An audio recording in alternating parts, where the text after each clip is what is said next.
ज्येष्ठराजं ब्रह्मणां एतावान् श्रीमन्मन्दकटाक्षरद्वैवोत्प्रसादसिद्धिरस्त्वं लक्ष्मीं खेलसमुद्ररायतनया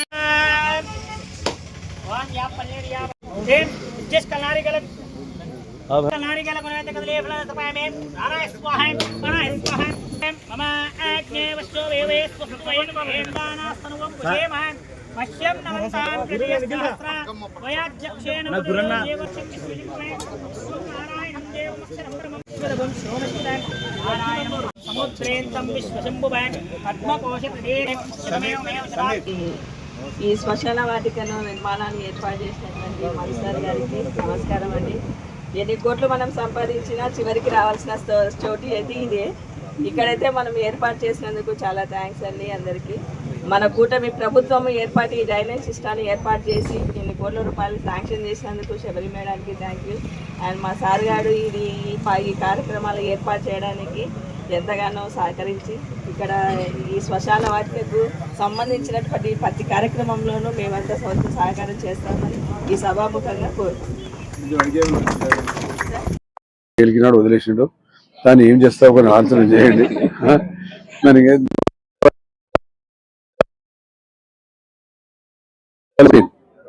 కొంతవరకు మనం కూడా త్యాగం చేయాలి, ప్రజలు కూడా చేయాలి సార్. టెనెంట్స్ అయితే మాకు ఉండాల వద్దని, ఓనర్లు అయితే తీసేయాలి. అది ఓనర్ వేయడానికి అంటున్నారు, టెనెంట్స్ ఖాళీ చేయరు కదా, మీకు తెలుసు కదా టెనెంట్స్ సంగతి. కాబట్టి దాన్ని కూడా కమిషనర్ గారు ఒకసారి ఆలోచన చేసి పిలిపించి మాట్లాడారు. మీతో కనీసం 5 అడుగులు 10 అడుగులు 15 అడుగులు కారు ఇంకో బండి వెహికల్ అంటే పెట్టేట్టు ఏర్పాటు చేయాలి కదా. పాత రోజుల్లో ఈ వరండాలు అవి ఉండేది కాదు, 2 సిటీ బస్సులు పెట్టి కోసం డిస్టర్బ్ చేయకూడదు. చిన్న వెహికల్ పోతా డిస్టర్బ్ చేయరు. వెహికల్ కూడా గంట 2 గంటలు కూడా పెట్టారు రోడ్డు మీద, దిగేసి వెళ్ళిపోయి పంపించేస్తాను. ఇది ఎందుకంటే నా వల్ల అక్కడ వెహికల్ పెడితే దాన్ని మళ్ళీ అందరూ డిస్టర్బ్ అయిపోతారు, అన్ని వెహికల్స్ నిలబడిపోతాయి. కాబట్టి ప్రజలు ఇబ్బంది పడకూడదు, ప్రజలు ఇబ్బంది కలగకూడదు అని మీరు చూసినారు కదా. ఇప్పుడు 10-12 స్కార్పియో తీసుకొని దాంట్లో తిరుగుతూ ఉంటారు. అది లేదు, ఏం ఆరోపణలు. ఎస్ఐఆర్ వల్ల బీజేపీ రారు, రేపు పెరుగుడు అయిపోతుంది. కాబట్టి నిలబడి అయిపోతుంది. ఎందుకంటే మీకు 2017లో మేమంతా త్యాగం చేశాం. నాతో పాటు పాపం ఈ నుంచి పెట్టుకొని గాంధీ చౌక్ వరకు ఎవరున్నారో వ్యాపారస్తులు అందరూ కూడా పాపం ఇచ్చారు. ఇప్పుడు రోజు అది సరిపోవడం లేప్పుడు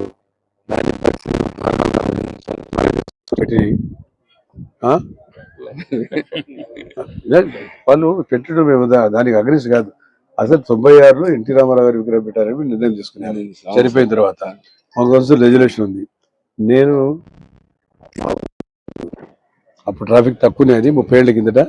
అసెట్ నో, భవిష్యత్తులో ఇబ్బంది కాకూడదు, ప్రజలకు ఇబ్బంది కలగకూడదు. ఎన్టీ రామారావు మనం గౌరవిస్తాం, ఎన్టీ రామారావు అంటే మన గౌరవం ఉంది, మన పార్టీ నాయకుడు. కానీ ప్రజానాయకుడు ఆయన విగ్రహం అక్కడ పెట్టడం కన్నా పక్కన పెడితే ప్రజలు అనుకుంటారు, అది మధ్యలో పెట్టడం వల్ల ప్రజలు తిట్టుకుంటారు. ఇదే ట్రాఫిక్ లో చూస్తూ ఉన్నారు రోజు ప్రతిరోజు. 18 టైర్లది 10, 12, 14, 16 టైర్లు బండి కట్టు కావాలంటే ఎంత ఇబ్బంది అయితే నేను చెప్పాల్సిన అవసరం లేదు, ప్రజలు తెలుసుకోవాలి. పెట్టేటప్పుడు ఆలోచన 3 పార్టీలు 4 పార్టీలు వారి మీరు ఇష్టం వచ్చి పెడితే ఎట్లా? అది పెట్టినోడే కూడా పార్టీలు లేడు, మళ్ళీ వీళ్ళు ఏ పార్టీలో పోతారు రేపు మరి ఎవరికి తెలుదు. ఇట్లా ఉండే పరిస్థితి. కాంగ్రెస్ బాయ, తెలుగుదేశం బాయ, వైకాపా పోతారు వల్ల. ఈ రకంగా నేను పెట్టడానికి వ్యతిరేకం కాదు, అవి గౌరవిస్తున్నాం. కానీ ప్రజలను గురించి ఆలోచన చేయాలి కదా. ఇది ప్రజాప్రభుత్వం, డిక్టేటర్షిప్ కాదు కదా. జరిగింది ఇన్సిడెంట్, బ్యాడ్ ఇన్సిడెంట్ జరగకూడదు, జరిగింది. దానికి అందరూ కూడా చింతిస్తున్నాము. చేసిన వాడే కూడా మీకు అందరికీ తెలుసు. ఇది జరిగిపోయింది. ఇప్పుడు పెట్టండి, ఆడ పెట్టే కూడా చిన్నగా పెట్టిన పోయింది, మళ్ళీ ఇంకా పెద్ద కూడా కట్టేసినారు.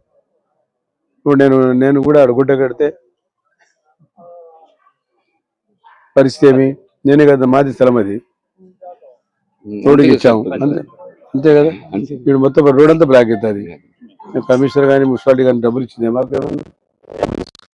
ఇచ్చినాము. కాబట్టి ప్రజలకు త్యాగం చేయాలి, వచ్చింది ప్రజల కోసము.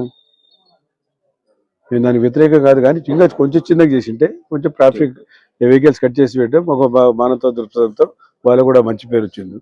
ఇంకా ఎక్కువ చేసి గ్రేడ్లు వేసి మీ పేర్లు వేసుకున్నారు, ఆ పేర్లు వేసుకుని మా దగ్గరికి వచ్చింది. మళ్ళీ వేసిన ఆయన పాయ, మళ్ళీ ఇంకొక మళ్ళీ కొత్త పేర్లు వచ్చా. ఈ రకంగా ఏసీని తీసేయడం తీసేసి మళ్ళీ వేసుకోవడం అనేది పద్ధతి మంచిది కాదని చెప్పి తెలియజేస్తా ఉన్నా. ప్రతి ట్రాఫిక్లో కూడా అంతరాయం, ఇక్కడే కాదు అక్కడ వై జంక్షన్ ఆడండి నూనెపల్లి కాడ అది సెంటర్లో పెట్టిండు, సెంటర్లో అది కాదు అది కూడా సెంటర్లో పెట్టిండు. ఉండే కదా ఆడ ఎంత ట్రాఫిక్ ఇబ్బంది ఉంది నూనెపల్లి వాసు తెలుసు, ఇన్ని యాక్సిడెంట్ జరుగుతున్నాయి నేను చెప్పాల్సిన అవసరం లేదు. అంటే ఆలోచన చేయాలా. మళ్ళీ మన కృష్ణదేవాలు మహానుభావుని పెడతామన్నారు, ఓకే మంచిది. నేను ఎన్టీ రామారావు విగ్రహం పక్కన ఖాళీ స్థలం పెట్టుకోండి వద్దని చెప్పాను. ఖాళీ స్థలం పెట్టుకోండి, మాకు అభ్యంతరం ట్యాంక్ గార్డు పెట్టుకున్నారు పెట్టుకోండి. మహానుభావులు మళ్ళా అంబేద్కర్ గారి విగ్రహం పెడతామంటే కమిషనర్ ఆఫీస్లో పెట్టాం.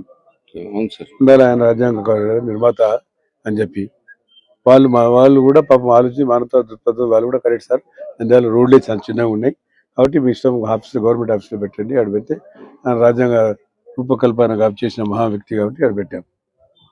ఏదో ప్రజలు ఇబ్బంది కలగకూడదని చెప్పేది, పెట్టకూడదని చెప్పడం లేదు. మహా కరుణ లెక్క మనకు పెద్ద కరుణ క్యాపిటల్ వస్తుంది కాబట్టి పెద్దగా చేసిన రోడ్లు అట్లా పెద్ద రోడ్డు పెట్టే మనం చేసినాం. మేము ఎందుకు చేసాము, ఎన్టీ రామారావు గారి పక్కన రిజల్యూషన్ పాస్ చేసి కౌన్సిల్లో పాణి రామాయణ ఉన్నాడు చైర్మన్గా. సరే ఏదైనా కానీ ఇక జరిపోయింది, దాని గురించి ఎక్కువ నేను మాట్లాడదలుచుకోలేదు. కాబట్టి అభివృద్ధి కార్యక్రమం జరగాల. ఆ రోజు అడిగారు డ్రైన్ కావాలి నీటి పోవాలి అని చెప్పి చేశాం. ఏదో కొన్ని విషయాలు అడిగారు లోపల కూడా, ఇంకా నేను 15, 14, 18 కోట్లు డాక్టర్ గారు ఖర్చు పెట్టుకున్నారని చెప్పి